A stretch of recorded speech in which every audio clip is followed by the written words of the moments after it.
The moment I saw that mother-in-law take that stand and say nothing but great things about that woman, I knew something was up. That's all the evidence I needed. That right there was the evidence. Because one thing about it, grandparents don't play by their grandkids. They don't. And she done lost 3 of them. So I can understand her, being on that stand and going off. Oh, she was horrible. Oh, she was, this, and that. She had nothing but great things to say about that woman. Something happened.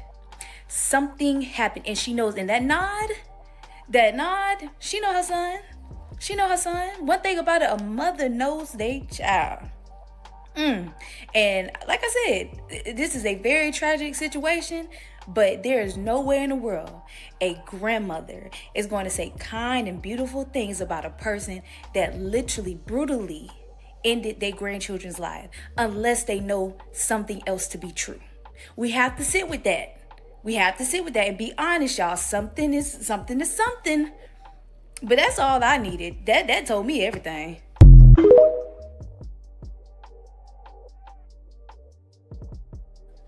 Happy Tuesday, happy Tuesday, happy Tuesday. Welcome to On the Shoulders of Giants Tuesday Night Live. I am Joseph Ward, and we here diving into this Lindsey Clancy case. I wanted to get into this Saturday, but we spent the whole show talking about the Van Lathan interview on the 154 podcast. So, we got caught up in that conversation. It was a great conversation. So here we are talking about this Lindsey Clancy situation. What's going on, Will, my brother? One of the greatest moderators of all time. How you doing, my brother? So I started with that opening video because when I first became aware of this Lindsey Clancy case, it was through seeing videos of Black women riding for Lindsey. And then I haven't dove like real deep into the case, but the more videos I saw about the case, I started, getting a better understanding and a picture being painted of what happened in this Lindsey Clancy case. And of course, I seen all of the support that she was getting from white women, but then I see a lot of the support that she's getting from Black women. But even like in the opening video, you have a contingent of women who believe that the husband, Patrick, is the actual one who took out the children. And most people are confused by that. And these are things that we're going to dig into tonight, digging into like more of the details of the case. But it's just the amount of support that she's getting and the amount of women who coming up with their conspiracy saying that Patrick did it. And she has already confessed to doing it. Like the trial is not about whether she did it or not. The trial is, was she in the right mental state or not? Was her mental health affected? That's what the trial is about. But social media is about who did it. The trial isn't about who did it. It's why it happened. So, said anyone deflecting from what she did needs to be, look. We're going to get into that. Terrell, my brother, what's going on, man? How you doing on this good Tuesday night? It's wild, the amount of women who are supporting her in the fashions that they are supporting her. Especially, I've seen videos of women who are doing things to their children that is not the safest thing to be doing to their children and showing their solidarity to Lindsey Clancy. So, of course, you see the title, you see the thumbnail, you hear me, and Kiki is here. How you doing, Kiki? Happy Tuesday. I hope all is well on your end. And so we're about to go ahead and get into this thing. So make sure you hit that like button, comment, subscribe, share, hit that hype button. And y'all, Miss NBC is in the building. So we finna get it in tonight. All right, the crew is here. And we're talking about this Lindsey Clancy thing. And like I said, I'm gonna say it again from the top. I'm not an expert on this. I'm gonna be learning a lot tonight. We digging into this thing because I haven't dug deep into it, but I got the overall gist of the case, right? So it's saying the biggest developments right now is the experts, and I'm saying it like that. The experts are not arguing whether Lindsey Clancy was mentally healthy. They're arguing something more nuanced. Was she seriously mentally ill, depressed, and in a state of self-deletion, but not psychotic and still criminally responsible? So that distinction should sit there, right? And let me say this. I'm not saying I have firsthand experience from this, but something like this happened in my family. I have a cousin who actually has mental health issues. She actually has mental health issues, and she ended up taking out one of her children. But she actually spent maybe 10 to 15 years in prison because of it. And so even from that experience, I understand that just because a person has a mental illness, that doesn't mean that they will stop them from being criminally responsible. So please hit that like button once again, comment, subscribe, share, hit that hype button. So yeah, miss that. I think, yeah, that happened about, I think I was in maybe middle school when that happened. Yeah, it was a tragic situation.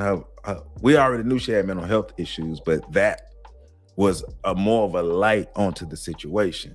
But what I don't understand, for a lot of the Black women who are in solidarity or showing support or advocating for her, or even think that, hey, we should support this, because if we are in this type of situation, we could possibly get this type of support. I don't think some of these Black women be paying attention to what's going on in this country, because the same country you could be complaining about being racist against you think the country gonna have your back if you do something. There's another situation, I think Latarsha something, I can't remember her last name, but Latarsha something, similar situation, and she was actually convicted. Now, because of this situation, I think she's getting a retrial, and I might be using the wrong words, but she's getting another chance. Let's put it like that. But she didn't get the same energy that Lindsey Clancy is getting, right? And she had documented mental health issues. So what we do know is Lindsey is charged with deleting her 3 children. Cora, who was 5 years old, Dawson, who was 3 years old, and Callan, who was 8 months old.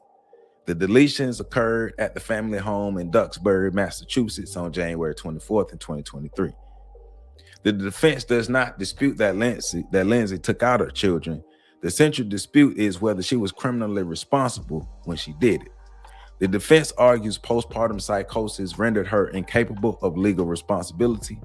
The prosecutors argue she was mentally ill, but nevertheless understood her actions and could control her behavior. And so one of the first questions is, can someone be severely mentally ill and still be responsible for the execution of somebody? If somebody takes somebody else out, but they're severely mentally ill, can they still be responsible? And well, what we do know from history is, yes, somebody can still be held responsible under the law. It's not necessarily a thing that's going to get you out, but you do have the right skin. You have to have the right skin to get in, as my man Will just said. You got the right skin to get in, you get different type of support and a different type of protection with this. But before I go a little further, let me play this video.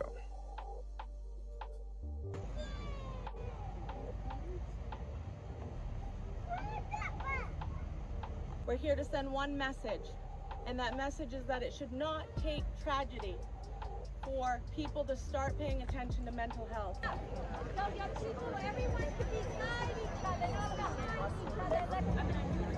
They got the amount of support that she has. And this is just a little small enclave. And there go, look, there go some Black women. There go some Black women. Being here is important because the Massachusetts system, healthcare system, failed Lindsey. She reached out for help multiple times. She told them that she was having thoughts of harming her children and harming herself, and she was turned away countless times at countless locations. You know, the postpartum intrusive thoughts are getting bad. Now I'm gonna let it play, but listen to what the young. Let me take it back so you can listen to what that young lady just said, because in one of these next videos, information is being counted, because a lot of people are emotionally reacting. I don't think a lot of people are paying attention to the details of the trial. But let's hear what she said again. The Massachusetts system, healthcare system, failed Lindsey. She reached out for help multiple times. She told them that she was having thoughts of harming her children and harming herself, and she was turned away countless.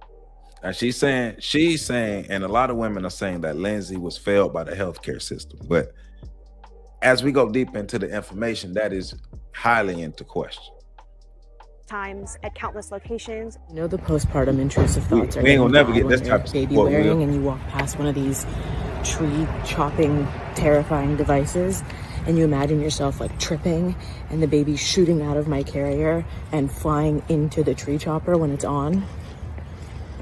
Just me or anyone else? Wild. Yeah, that's not normal. And it's not funny.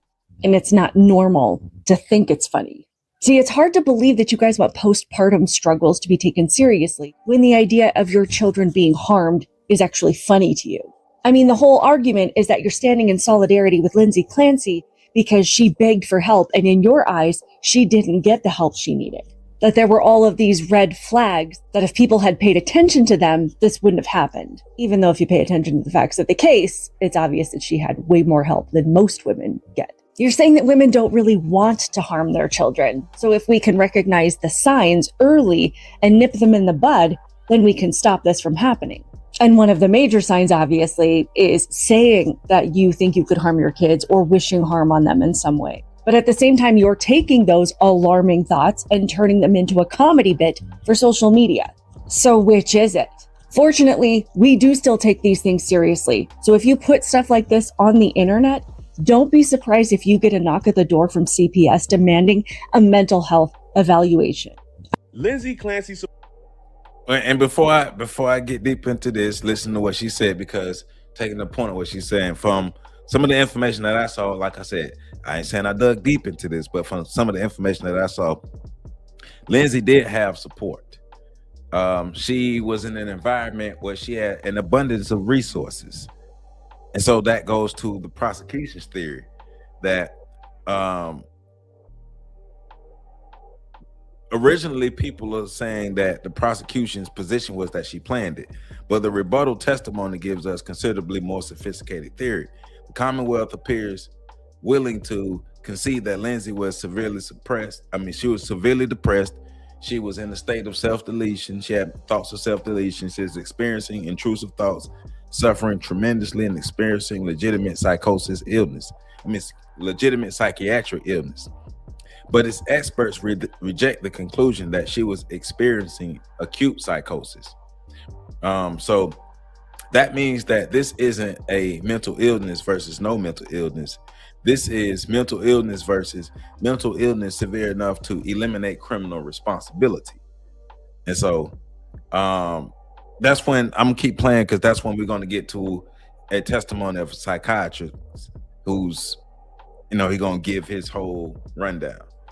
Supporters have But even in these videos that I'm showing right now, these are women who are supposedly in support of Lindsey, and they are harassing their children as part of their support for Lindsey. completely lost their minds. They are so desperate to help her avoid responsibility that hurting children has somehow become a trend. Now, women are filming themselves screaming beside their babies, throwing ice into bathtubs, having fake rage attacks, and letting their children cry while the camera keeps recording.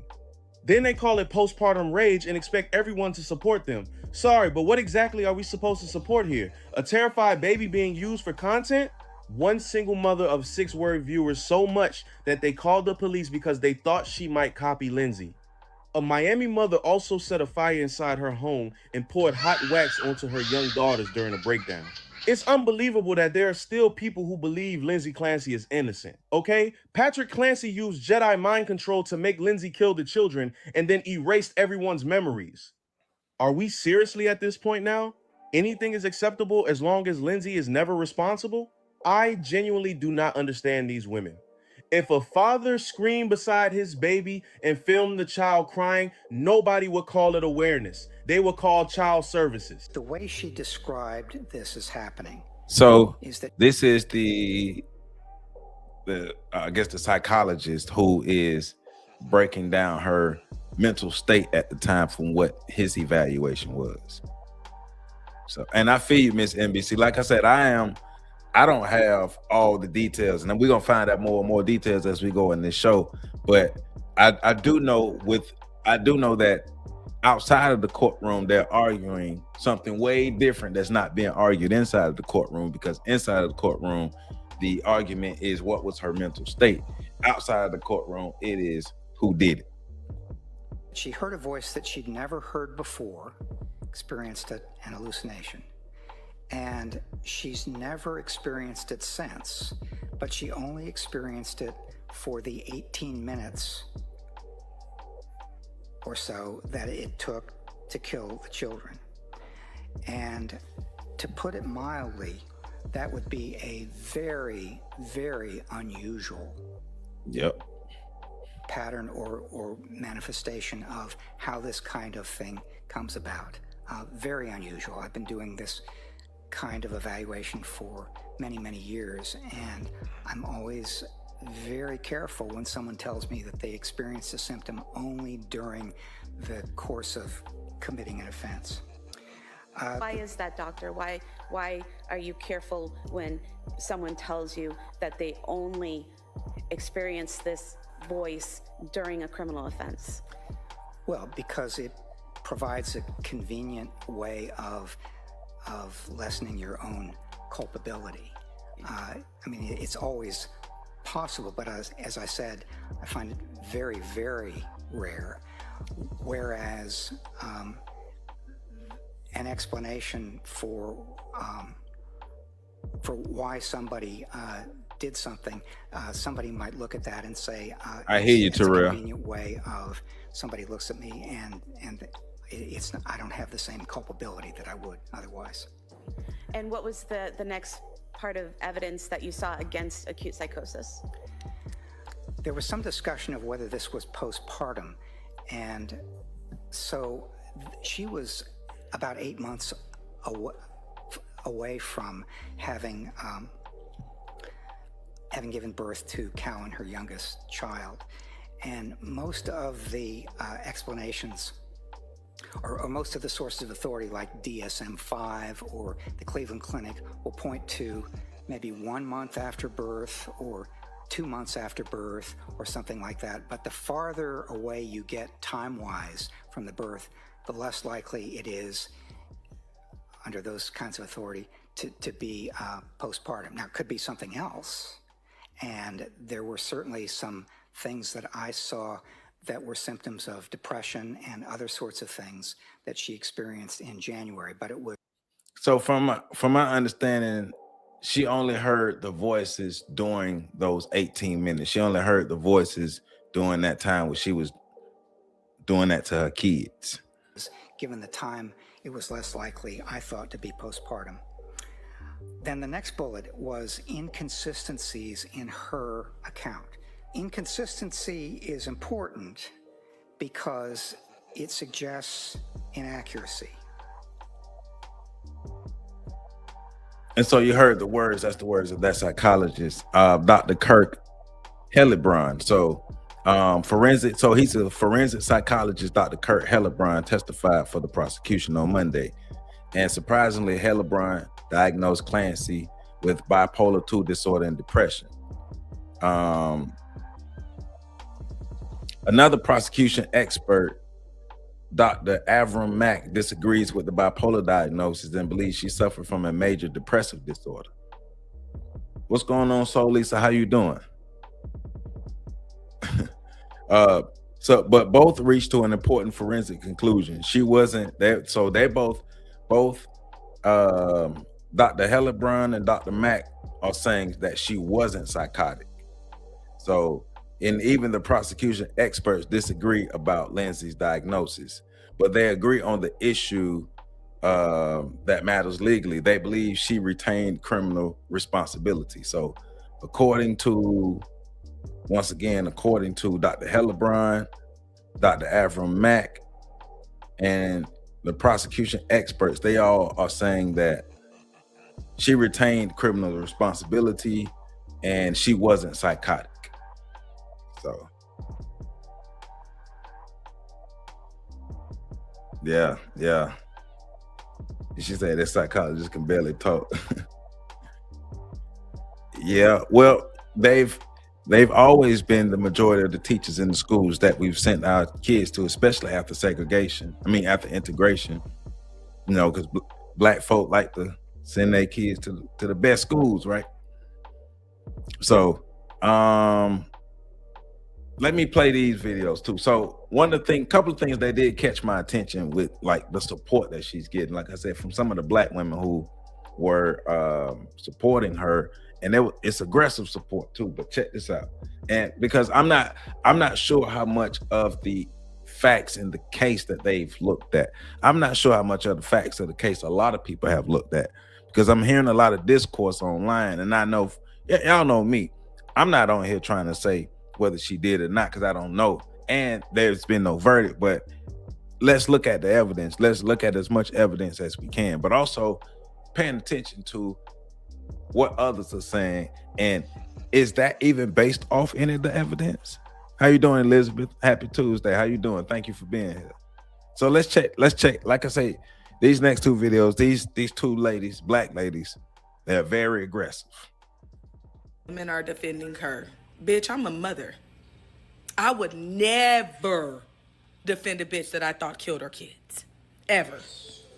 And then I see somebody on here like, it's 2026. Do you really think a man would do that to his kids and throw his wife out the window? Bitch, yes. What the fuck? It's 2026. You don't think somebody would do that? Do you not see all these cases? What are you talking about? What are you talking about? You're saying he couldn't do it because it's 2026? Is that your fucking reasoning? But she could have done it because she was suffering from postpartum depression, even though she took her time out to write down every thought she was feeling. People in psychosis ain't writing shit down. You know why? Because they're not even in their right fucking mind. So for her to be able to write these things down and express how she was feeling, there's no way y'all could think that she was in psychosis. There's no way y'all could think that she was in psychosis. Even her taking antidepressants and having all that medication prescribed to her, there's no way y'all think that y'all either believe that the medication was not working, so she was just put on all these medications for no reason, or y'all have to believe that the medications were working and her mental health was being weaponized against her by her own husband. They found Seroquel in her system. She was no longer taking Seroquel. So for a husband who was neglectful to his wife and her mental health, he probably wouldn't fucking know that, which is why it was found in her system, because that's what he crushed up and put in her system. In that drink. When he drugged her. And then threw her out the window. How did he know to go look outside for her? Why would he say that the cars both were parked when he pulled into the driveway? Then when he got into the house and he looked out the window, when he couldn't find her, he looked out the window and couldn't see her car because it was dark. Why is the math, what's not clicking, Steven? Soon as shit ain't adding up, I'm subtracting.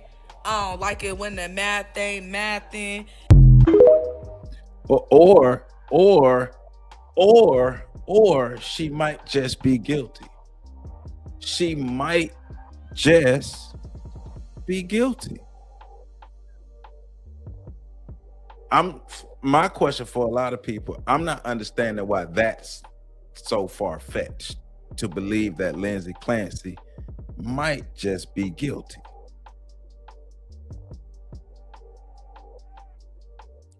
That's one of the things that's perplexing to me. Says, I believe the psychosis was real and she is the victim of a mind control experiment. We've seen this before, I think 1960s. They're also using this to continue shaming women for the hardship they caused. That's far-fetched though, because what evidence? You would have to prove that with evidence. We would have, and that's the thing, like we would have to prove because even the young lady we just saw, she's saying, because she's one of the ones saying she believed the husband did it, but they're not basing it off of evidence. They're basing it off of things that they've concluded based off of thoughts that they've had, but not necessarily based off of evidence. And so once again, like the things that she's claiming, they're not even bringing that up in the trial.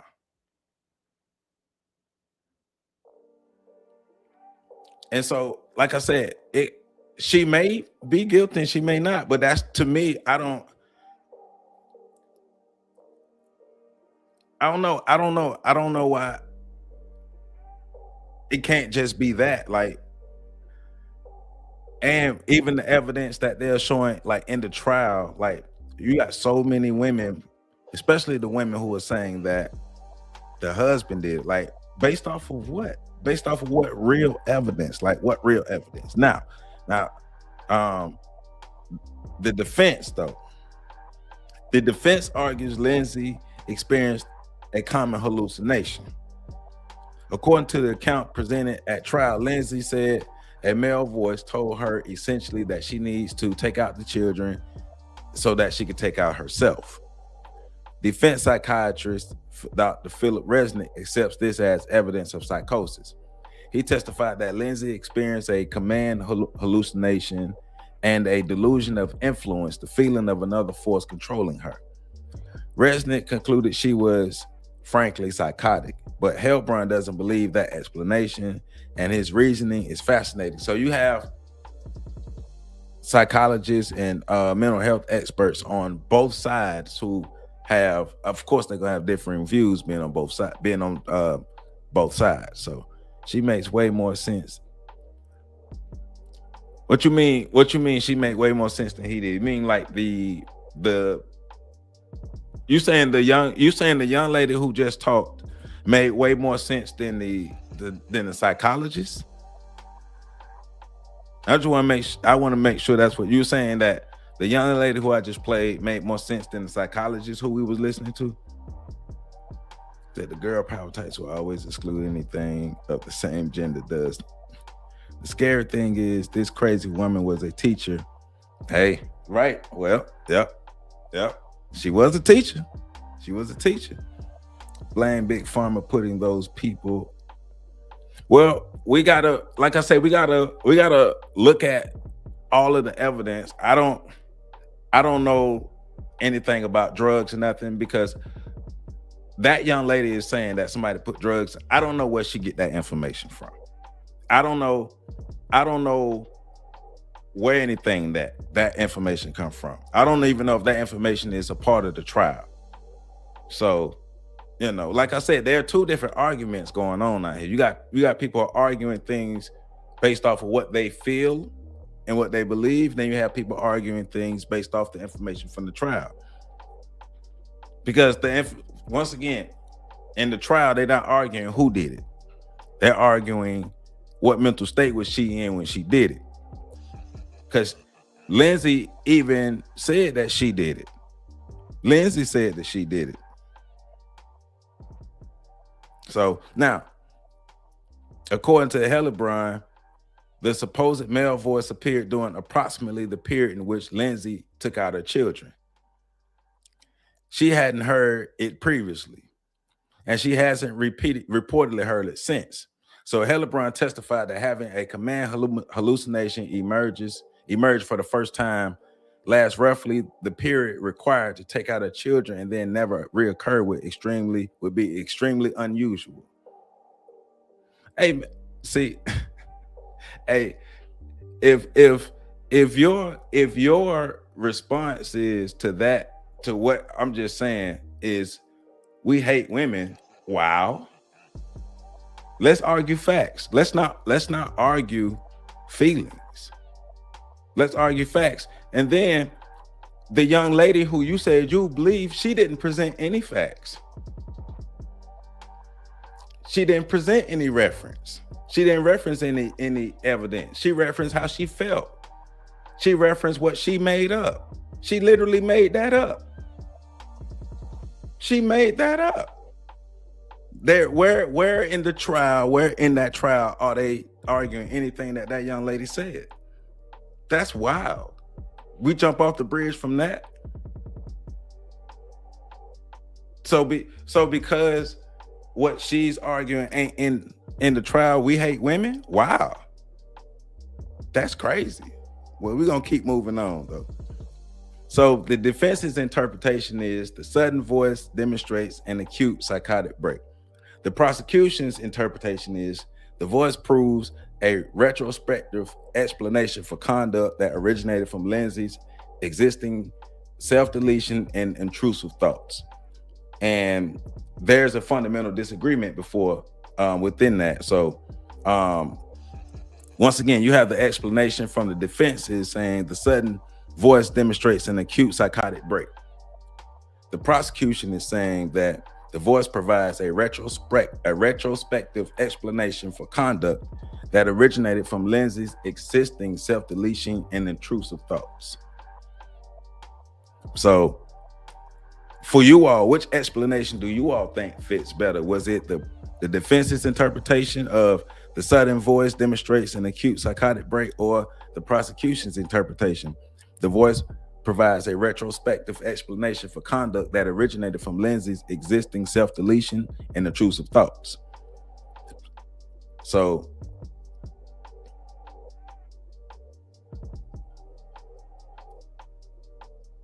okay. So we because we are having an adult disagreement, we're bots. That's what you were saying.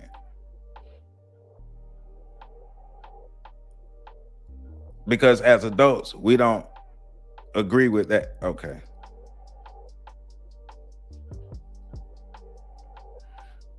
And so that's a good point, Miss NBC. So I guess the question is, we have to find out, was she on drugs? Was she on any medications, or have you all heard of any of the medication that she was on?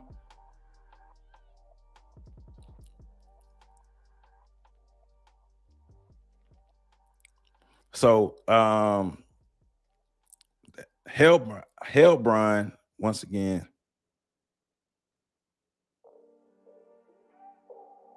And so Hellbrun, once again, is the defense psychologist. He's saying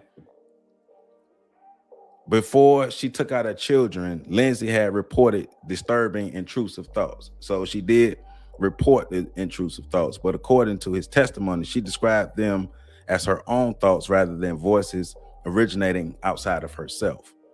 And then she repeatedly experienced thoughts about self-deletion, harming herself, occasionally harming the children, and believing something was wrong with her brain.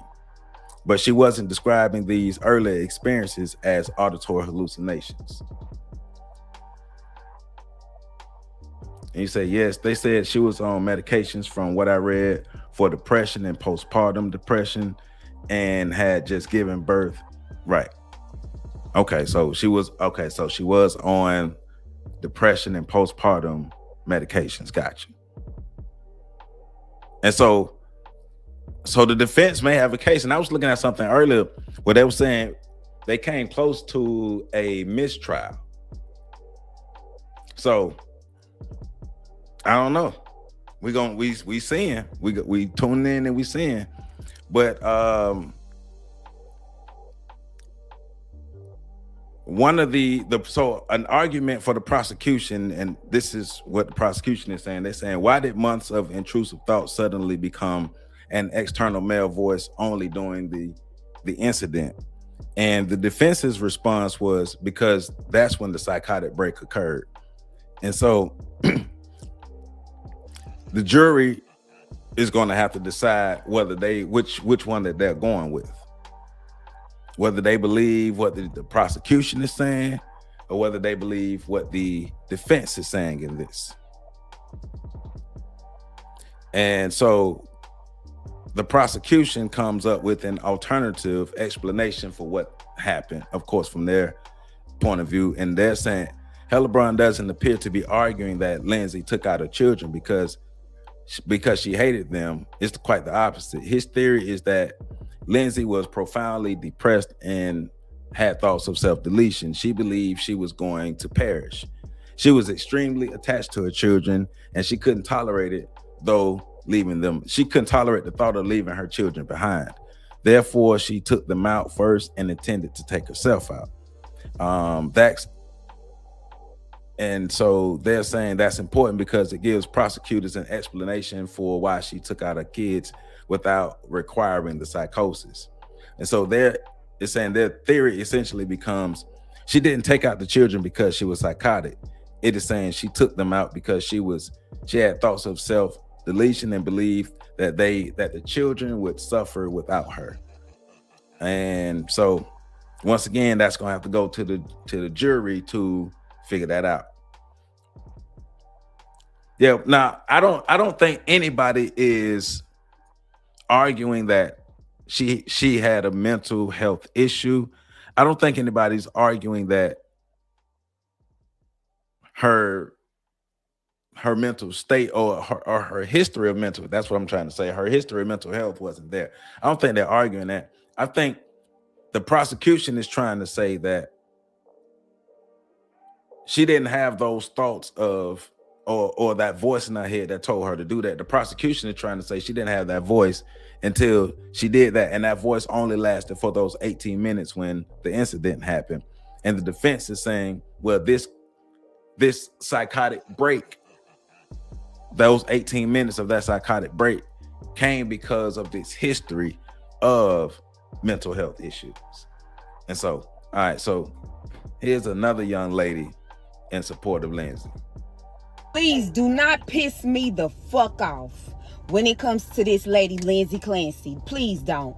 Because everybody can be biased all they motherfucking want to, because it's 3 babies that's involved. 3 little Tylers that lost their life. I get it. But ain't nobody slow, and y'all for damn sure ain't damn dumb. Y'all can see through this shit just as clear as goddamn day. Point blank period. This lady did not do this shit on her motherfucking own. And I am willing to die on that hill. Regardless if these people decide to just prosecute her to the highest capacity, I'm knowing she did not do this shit on some evil shit, on some heinous shit, point blank the fuck period. I'm dead ass this passionate about this shit. Because any mom that has gone through postpartum, Lord Jesus, I'm getting emotional. Any fucking mom that has gone through postpartum, I guarantee you, all type of thoughts done ran through your mind if you real about that shit. Then on top of that, when you dealing with a man who really don't even fucking want you, ready to fucking replace you, doing whatever the fuck he can to play on your mindset, shit happens. The DNA don't motherfucking lie. They ain't even found her fingerprints on shit that was used to harm them kids. Don't piss me off. This is some fucked up shit. Cause she ain't nothing like Casey Anthony. And I can name a few other women that she ain't nothing like. And you can visibly tell it. You can visibly see it. I rest my damn case. And so that's her theory. Her theory is Lindsey didn't do it by herself. Now, remember how I started the show. I started the show saying that they were arguing basically that whether she had a psychotic break or not. Now, just because somebody does go through a mental health episode and take somebody out, like I said, I had the experience in my family, that doesn't mean that they would get off. And especially if the person was black, it's going to be some things that's going to be different, right? But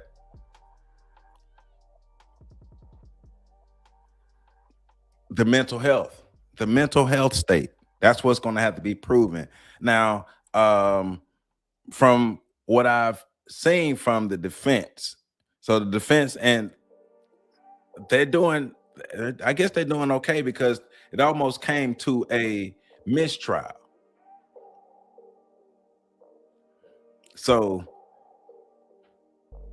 evidence from both sides are being put on the table, and it's being sorted through, because I think day 19 that they're at with this trial. So now, according to this is saying Clancy reportedly told investigators that while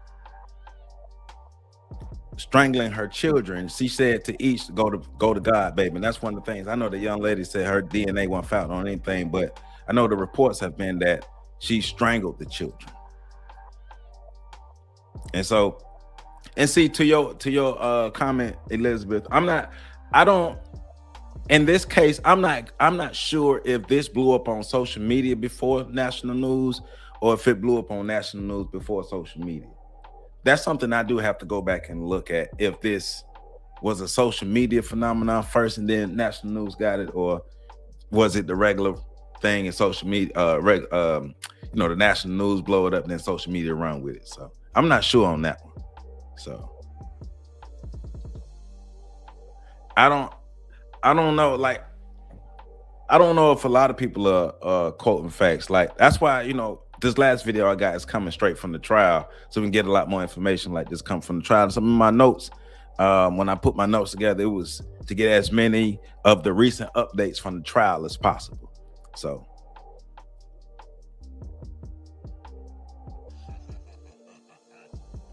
yeah, postpartum is definitely a big issue out here.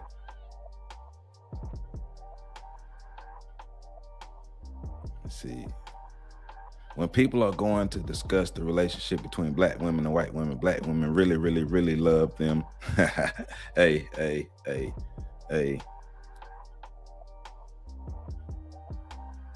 So let me read this. Continue reading this. Once again, it says, Clancy reportedly told investigators that while strangling the children, she said to each, "Go to God, baby." That statement can be interpreted into two radically different ways. The defense is using it as it supports altruistic filicide produced by psychosis. She believes she was saving or protecting her children. The prosecution is saying it demonstrates that she understood what she was doing, that the children were dying, what death meant, and what she believed would happen after death. Hellebrand testified that Lindsey expected that she and her children would ultimately be in heaven together. So for them, they're saying that raises questions. Is believing your children will be better off dead evidence of psychosis, or can a severely depressed or suicidal person form the belief that can they form that belief without losing contact with reality? Like they're severely depressed, but they want to see their child better off not here. And so once again, going back to the mental state that's actually being argued, not whether Patrick did it. Now, I did watch a video about 2 or 3 days ago. It was a woman who was a lawyer, and she was giving her breakdown on the case and everything. And now she was saying that from all the information and all the evidence and everything that was gathered from this case, as of right now, there is nothing pointing at the husband to say he did anything. Now, who knows what may happen in the future? More information and more things, who knows, may come out in the future, and maybe not. So I'm not saying the husband did or didn't. All I am saying is, according to what they are going to trial about, the husband ain't on trial. So even all the women who are saying that online, I don't know where their evidence is coming from. So I'm not here to say somebody's wrong or somebody's right, but I don't know where their evidence is coming from so far, because once again, it's not even being argued in the actual case. So to get to this last video, hey, well, child of God, that was one of my first thoughts of, like I said, because I know personal, familiar experience, but there's another case, Latarsha something. I can't remember her last name. I was looking at it earlier. She had a mental issue, and I believe she took out a man or something like that, and she was convicted, and then now because of this case, she's getting a retrial or something like that. So let me play this video as well. Lindsey Clancy, we're going to start there. More people outside in support of her. Check out this video of lines, people lined up outside, across the street, a couple of people with signs, one saying that Patrick Clancy did it, one saying that in support of the children, and it was the packed courtroom was just packed. We'll talk with Grace Wong here in a moment, who made it into the courtroom today. She was there since the beginning. She was in Florida last week, but she was back in Boston today. We'll be there until the end of the trial. I want to show you the pictures that came in from Gregory Durr, the pool photographer for the page. But even to the postpartum point, postpartum for black women would never get this same grace Black women don't get this same grace when it comes to postpartum and any health issue that Black women have. Black women don't get this same type of grace and this same type of support. And so I get, getting behind something that you believe in, but I do think a lot of times Black women get behind things that they shouldn't get behind. And then when they get burned on the other end, they be mad. But it's a history of you riding. And I'm not saying all Black women, but some of these Black women, when they be riding for people that don't ride for them back. So that is one of the first thoughts that I had with this and seeing Black women who are out to support her is I hope when you need them, they're there to support you too, because history shows us otherwise. Patriot Ledger. Just some images from inside the courtroom. You can see Lindsey Clancy, of course, her attorney, Kevin Reddington, the judge, the prosecution, some of the witnesses that were on the stand, 2 witnesses on the stand today, along with just some shots of the crowd too. So before we go any further, I want to give you a brief recap, and then we're going to go to Grace, who's at the courthouse. 2 witnesses today. Remember irvineP? He was on the stand on Friday, got into some really fiery moments with Kevin Reddington, the defense attorney. He was back testifying via Zoom today because he couldn't stay through the weekend. I hear you. And then we had a second witness who took the stand named Dr. Kirk Helbrun, a forensic psychologist. He was on the stand too. We're going to get into what they said, but for now, let's go to Grace. She was inside the courtroom, our producer, Grace Wong, to give us an insider's perspective, including, we're going to start with the end of the day. Let me give you some background. Another fiery moment. The witness talked about suicide and murder being a mortal sin in the Catholic faith, which is Lindsey's faith. This came up last week. Remember, the judge immediately called for a sidebar, told the jury to discard what they heard. Happened again today, to the point that Kevin Reddington then asked for a mistrial. Here is Grace Wong. She joins me from the courthouse in Plymouth. All right, Grace, just outside of court for the day. Kind of ended with some dramatic moments there. What can you tell us about the conversation there at the end when Lindsey Clancy's religion was brought up yet again? This was the state's 3rd rebuttal witness, and he is an expert psychologist that has testified in more than 300 times. And he said that 75% of that time he testified for the defense, and he is a professor at Drexel. So he's got the chops. He's got some, both academic and practical experience. And he evaluated Lindsey for 3 days. And in his testimony, he approached this from the premise that this was so out of character for Lindsey.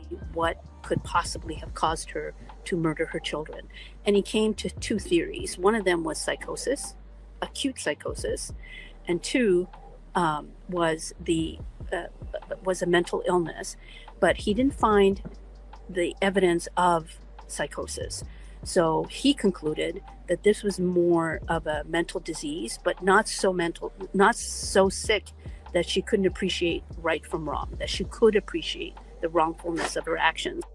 And see, even to that, I do think it's wild how some women are showing their support, like we seen in the earlier video, where those women are basically harassing their children and filming it as their support for Lindsey Clancy. I do think that's extreme and that's crazy. And I think a lot of people might get themselves caught up in some stuff that they don't really want to get caught up in. It says, your point, a story can be really big and being talked about everywhere except mainstream media. They don't touch with it. Now, I've long stopped expecting mainstream media to cover the things that we deem important. I've long stopped expecting that. And that's one of the reasons why I got this channel here, is if I feel like, especially if it's something important that we need to talk about, y'all know I'm talking about it. And send it to me. If you got my contact information, everybody got my contact, you think we need to talk about it, send it to me. And I think that's the point of Black independent media. I think that's the point of Black media, period, for us to be telling the stories that's important to us. So yeah.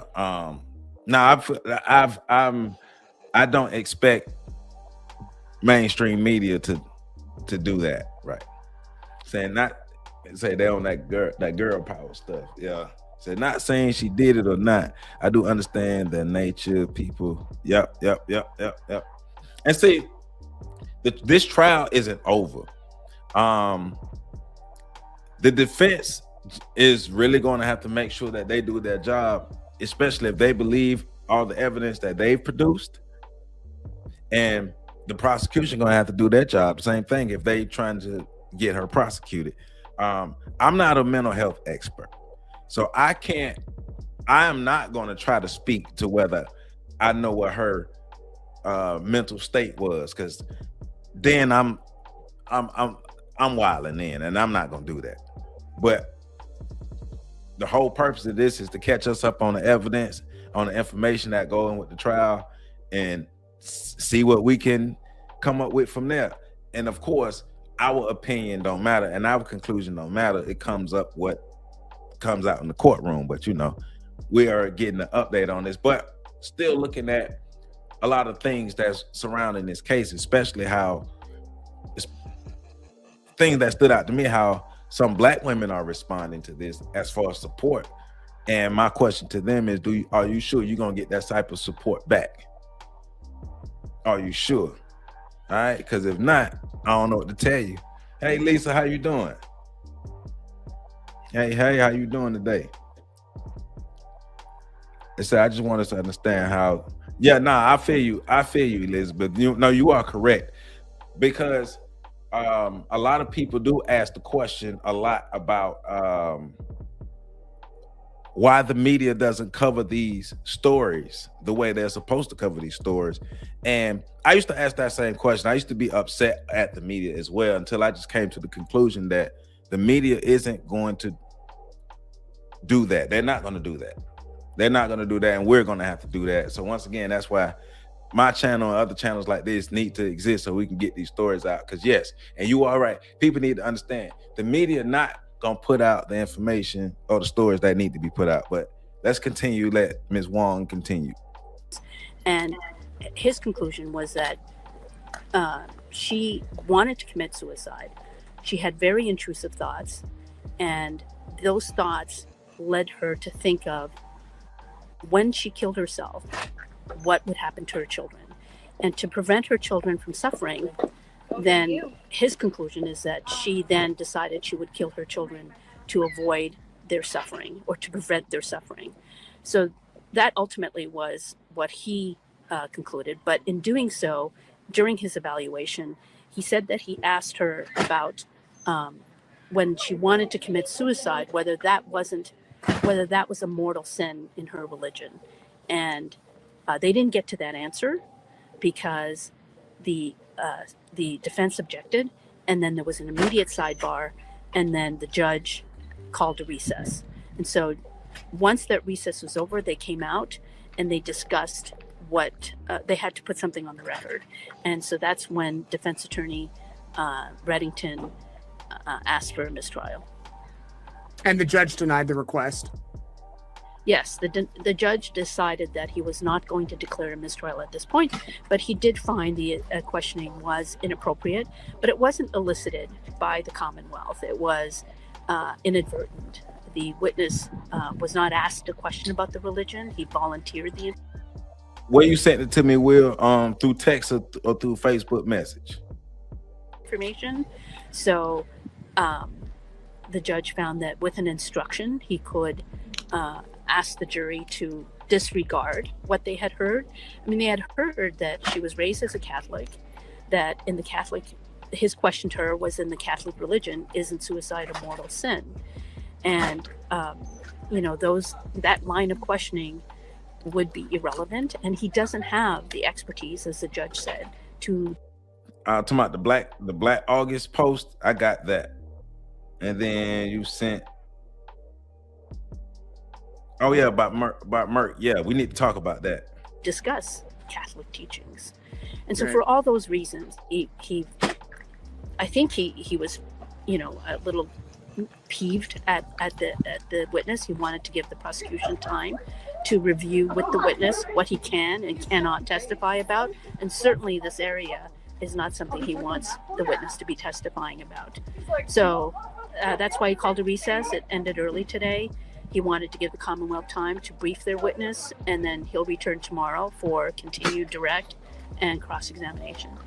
Grace, it seems like sir. we thought that the trial might wrap up a week ago. Now we're into, we thought closings might be today, now probably Wednesday. I mean, are these type of delays or I don't know if it's even a delay, scheduling things common in these type of trials? I think it really depends on the judge. I mean, the judge has told this jury that it would be 6 to 8 weeks. We are in week 5 and closings are expected on Wednesday. So we're still way ahead of schedule. And the jury has agreed that they are available for 6 to 8 weeks. So the judge isn't going past what they've agreed to. And I think, given this explosive testimony, he wants to he doesn't want to end the day with this testimony resonating in their ears. I guess he wants them to hear that. He wants them to understand that this is an inappropriate line of questioning and that they should disregard the testimony. That's what he wants them to understand and to make clear to them. And so I think he's still ahead of schedule. I don't think he has a problem with taking an extra day or so to conclude the case. Okay, so what was... So before he go, let me read this. There's an altruistic filicide argument. So the defense expert Philip Resnick believes Lindsey's actions fit the concept resulted from psychotic thinking. He believes she thought she was acting in the children's interest. Hellbrun reaches a different conclusion. She believes the children would suffer if she died and left them behind. The distinction is subtle but enormous, right? Because Resnick is saying psychotic altruistic filicide is not lends her not criminally responsible. Hellbrun is saying depressed self-deletion altruistic filicide still leave the person capable of criminal responsibility. So once again, Resnick is saying the altruistic filicide leaves her not criminally responsible, and Hellbrun is saying the altruistic filicide still leaves her criminally responsible.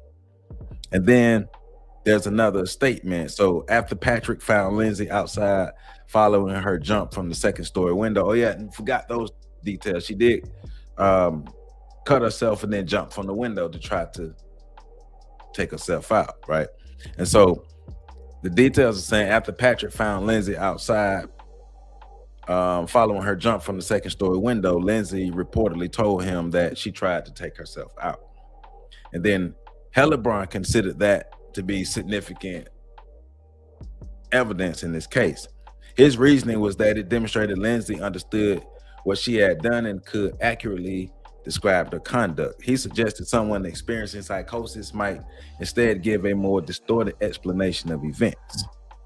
But that isn't definitive evidence of sanity.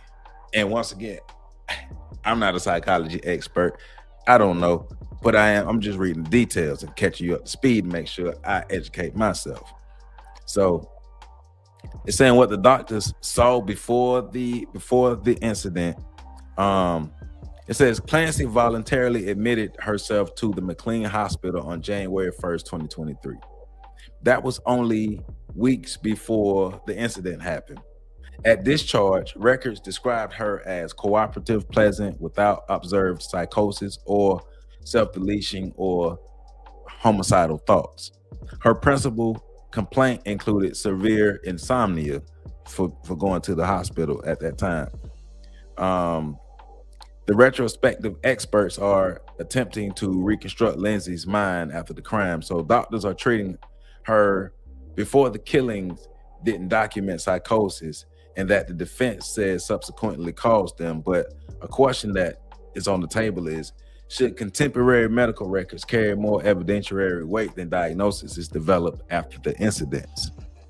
So these are things that the lawyer is going to have to, or the court is going to have to figure out. And then another question that's on the table is, what if Lindsey did have these issues and the medical providers missed the symptoms? because that is a possibility. And so this next section is saying that there's extensive evidence that Lindsey knew something was seriously wrong and sought help. She interacted with multiple providers. She took numerous psychotic medications. She voluntarily entered McLean Hospital. She reported terrible insomnia. She reported hopelessness. She reported intrusive thoughts. She reported suicidal thinking. I didn't mean to say that word. She reported self-deletion thinkings, and she expressed concerns about medication. The trial heard evidence concerning 30 prescriptions involving, okay, so it's going back to what Miss MBC was saying. The trial heard evidence concerning 30 prescriptions. Dang, that's a lot. 13 medications from at least 6 providers between 2022 and 2023. And so that can have an effect. Yeah, that's a lot. That's a lot. And so some are concluding that she wasn't mentally ill. So the dispute in question is what those problems did to her legal capacity. So was her legal capacity or was her mental state distorted so much that she was not in her right mind and she didn't know what she was doing, or was her mental state in the right place? So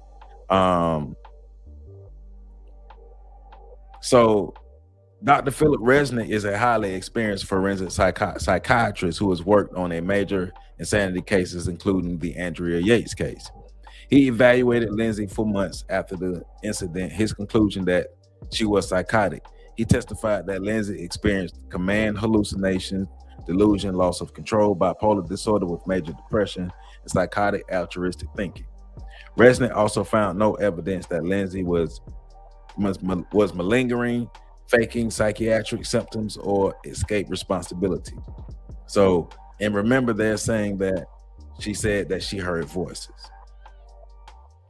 But there's another issue though. Resnick evaluated Lindsey months after the killings, but Mack and Hellebrand evaluated her years afterward. So everybody is reconstructing a mental state from interviews, records, behavior statements, witnesses, and psychiatric history. It says no psychiatrist was there when the incident happened. So from all of the interviews and all of the information that they're gathering from her, they're trying to reconstruct this story and see what actually they're trying to reconstruct her mental state through story. So ultimately the jury is also being asked to reconstruct Lindsey's mind. So the prosecution experts don't even completely agree. So Dr. Avram Mack diagnosed a major depressive order. Dr. Kirk Hellebrand diagnosed bipolar 2 disorder and depression. They interviewed Lindsey together in April, yet they reached different diagnostic conclusions. However, both agree she wasn't psychotic and remained criminally responsible. And so for the defense that says your own experts can't agree on the diagnosis, and the prosecution is saying they independently agree on the critical forensic conclusion. But is that enough to actually say that she was not in the right mental state and she's actually criminally responsible? So, but let's let this video continue. I just want to catch up those details. The mood like inside the courtroom? You've been down in Florida for a week. Compare the differences from when you were back at Clancy a week ago versus today. Wow, there was just an explosion of interest. We had so many people standing in line for seats in the courtroom. And, you know, usually the people that line up for seats in the courtroom, they see that all the seats are taken and then they leave. But during the breaks, you still had a very long line of right, Ms. NBC sitting in the courtroom. And they stayed. I mean, you're talking about standing up for hours until they're. Hey, and I'm gonna be honest, this is a lot more nuanced than I thought. It's a lot more deeper than I thought, because I was thinking from a lot of the information I came across earlier, I was thinking that a lot of the mental health experts were somewhat on the same page. I knew both sides had mental health experts, but then when the information came out, about the mistrial, that's when I started thinking a bit different. Like, all right, well, how much do I need to? Well, of course, we need to dig more deeper into this, but how much more information is missing or misunderstood from this? Because as of right now, I mean, if the defense got a good argument, you know, she might not be convicted. There's a break, and then during the break, seeing if anybody leaves and vacates a seat so that they can sit too. So there's been much more interest. I mean, interest is really kicked up a couple of notches here, where the lines are long and interest is high, and people are staying for the testimony. I mean, it was very compelling. This witness, this third witness for the state, for the Commonwealth, has been very compelling. And Grace, are these people there in support of Lindsey Clancy, do you know, or just people that want to go inside and sit inside the trial? I'd say a good number of them are very interested in supporting Lindsey because they're wearing pink, which is the color to show your support for Lindsey. And I think there are people that are just that live in the area, they're close by, that just want to see things. You know, they've been watching the trial online and they just want to experience it in the courtroom, where, you know, you can actually feel it. It's a different feeling. I mean, the courtroom, when you're watching it online, there's certainly a distance there, and you don't feel the tension, the emotion, the just the, you know, just the emotions of this trial. It's just different when you're in the courtroom. So Grace, definitely said that earlier. Very high stakes trial. Absolutely. You were just a few feet away from the jury box. What did you notice about the jurors today? You know, they were very engaged from what I could see. They were taking notes, particularly during this witness, during Dr. Heilbrun's testimony. And I think simply because he was approaching it from the point of view, you know, of motive. Like, why would you want to kill these children? And I think that's the question that haunts everyone, is why would a once loving mother who wanted to be a mother, who was in for all intents and purposes, nurturing and a hard worker and in a good relationship with her husband, why at this point would she want to kill all three of her children? And by approaching it from this point of view, it really helps to sort of position his testimony and where he's coming from and what he looked at. And, you know, he spent a great deal of time testing her and examining her and talking to her for hours, not nearly as much time as the defense expert. So it's interesting. He's in the courtroom listening to his testimony. So I think it'll be interesting to hear what the cross will be. So, the mistrial, right? So Heilbrun referenced Lindsey's Catholic faith while discussing the self-deletion and the concept of mortal sin. Defense attorney Kevin Reddington objected and requested a mistrial. That was heard earlier. Judge William Sullivan denied the request, but strongly criticized the testimony and instructed jurors to disregard the religious references. This wasn't the first time religious material created controversy during the trial. They're saying that the jury shouldn't decide criminal responsibility based on she's Catholic. Therefore, she knew self-deletion and taking out her children was morally wrong. So it's saying they want the legal analysis to focus on her mental capacity and not her theological doctrine. So to reference or to talk about the public response, hundreds of supporters gathered outside the courtroom, as we saw, and many were wearing pink. The messages included "Believe," "She needed help," "Peace for Lindsey." And on Monday, other people reportedly appeared wearing white in remembrance of Cora, Dawson, and Callan. So the pink was remember Lindsey's suffering, and the white was remember the children. So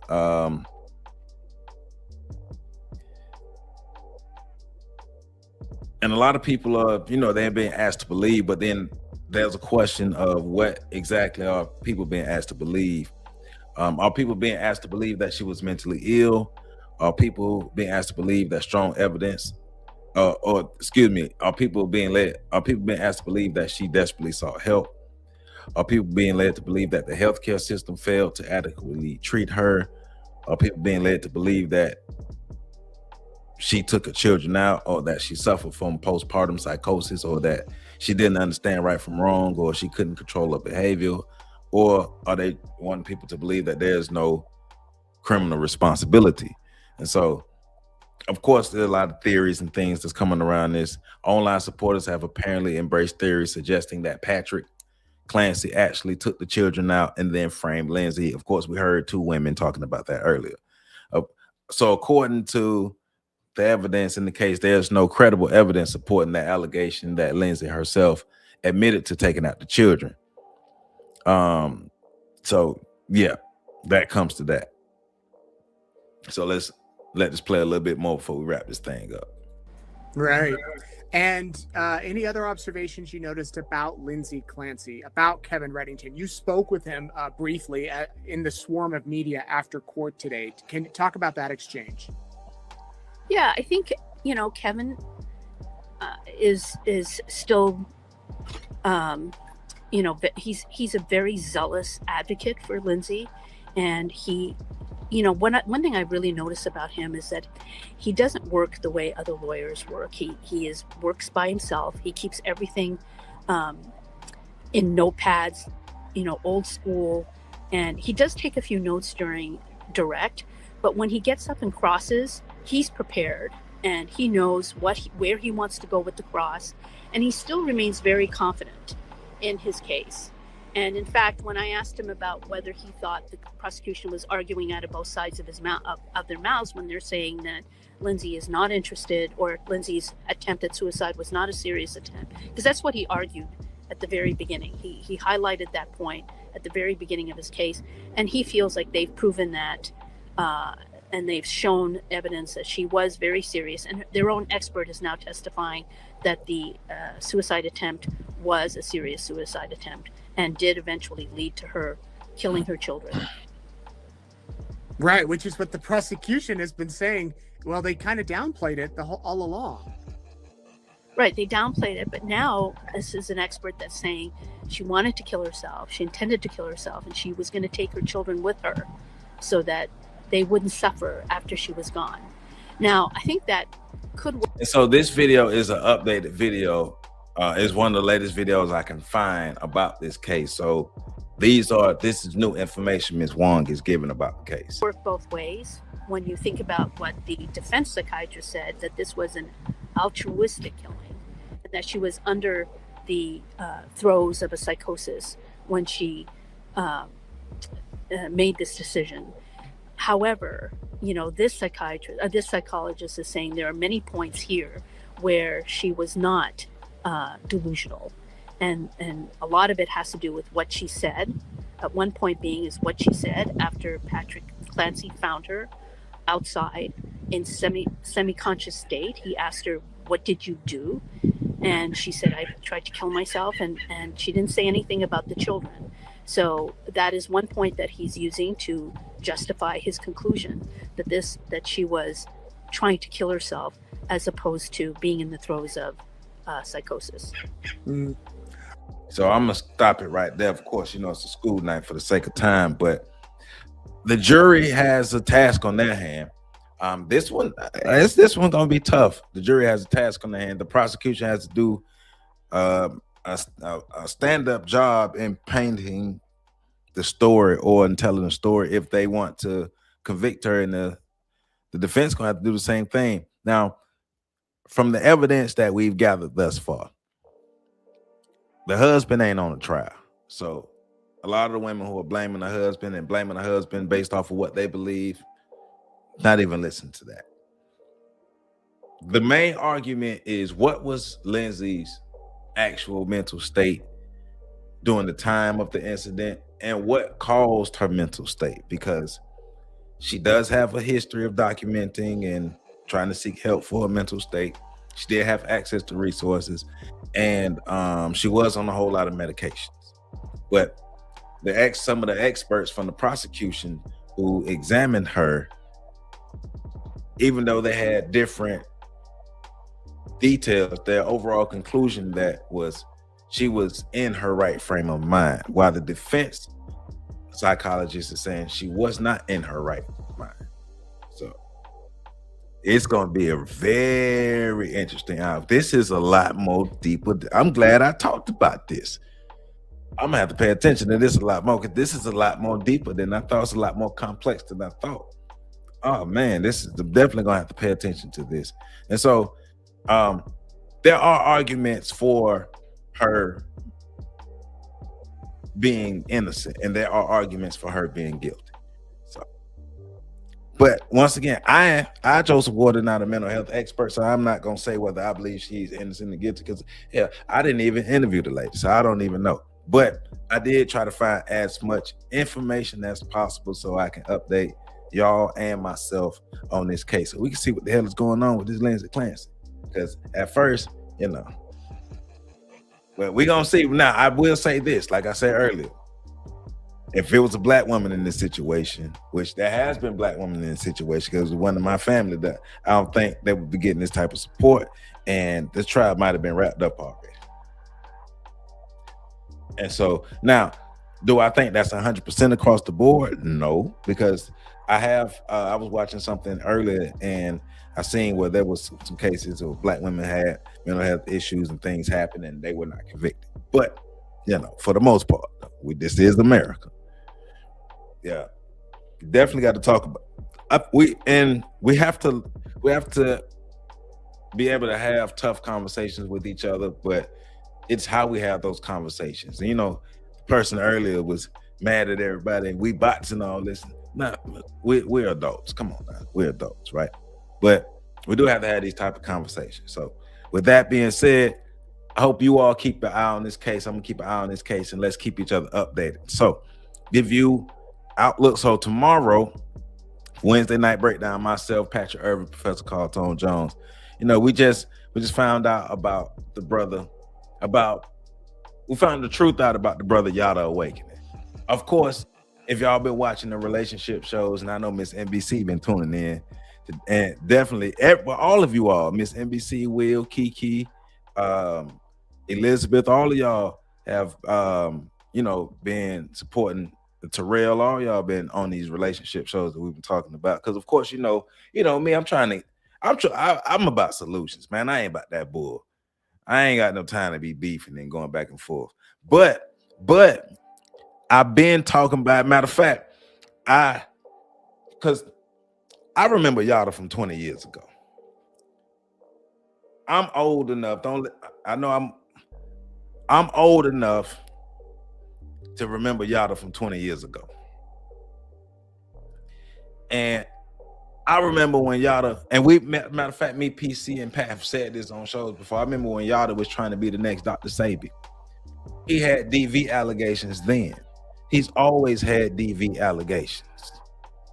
But then he came out talking about, if you don't pay your woman $50,000 a month and give her $350,000, then you ain't no real man. 20 years ago, Miss NBC, yes, 20 years ago. But he's been out a while. If people really go back and study and dig into Yada, matter of fact, I saw another buddy on the video talking about that earlier, but go back and dig into it, because me and PC and Pat used to have conversations about Yada, the information Yada was, because at the time Yada was on the come up, Dr. Sabi was alive, and Dr. Layla or Africa was alive, and we would have conversations about the information, and we was like, Yada was scamming then. He was scamming then. He had DV allegations then. And now, because he made a whole bunch of money pandering, he thought he was that dude. But like I always said, if you got to pay somebody to like you, if you got to pay for affection, you ain't talking about nothing. So we definitely, it's not an I told you so, but